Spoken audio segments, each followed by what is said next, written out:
ತನ್ನ ಒಂದು precious time ಅನ್ನ ಸ್ಪೆಂಡ್ ಮಾಡೋದಕ್ಕೆ ಒಬ್ಳು ಕೊರಿಯನ್ ಟ್ರಾವೆಲ್ ಲಾಗರ್ ಇಂಡಿಯಾಗೆ ವಿಸಿಟ್ ಮಾಡ್ತಾರ. ಅವ್ರ ಹೆಸರು ಬಂದ್ಬಿಟ್ಟು ಕಿಮ್ಸಿ ಅಂತ.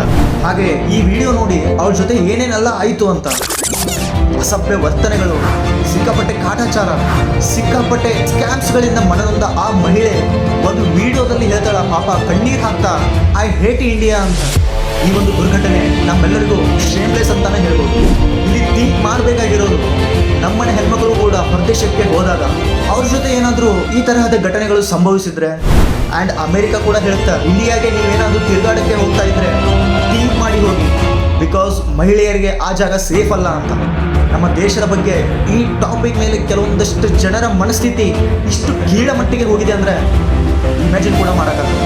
ಸ್ಕೂಲಿಂದ ಕಾಲೇಜ್ವರೆಗೂ ಪೈಥಾಗೋರಸ್ ಥಿಯರಮಿಂದ ಎಲ್ಲ ತರಹದ ಅನಾವಶ್ಯಕ ಜ್ಞಾನವನ್ನು ತಿಳಿಸಿಕೊಡ್ತಾರ ಹೊರತು ಈ ತರಹದ ಸಿವಿಲ್ ಸೈನ್ಸ್ಗಳ ಬಗ್ಗೆ ಯಾವುದೇ ಇನ್ನಿತರ ಒಂದು ಚಾಪ್ಟರ್ ಕೂಡ ಇಲ್ಲ.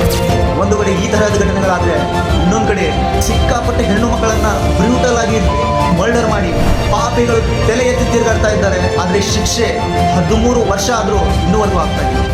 ಸೊ ಗಾಯ್ಸ್, ಬದಲಾವಣೆ ಅನ್ನೋದು ನಮ್ಮಿಂದಾನೇ ಆಗಬೇಕಾಗಿದೆ.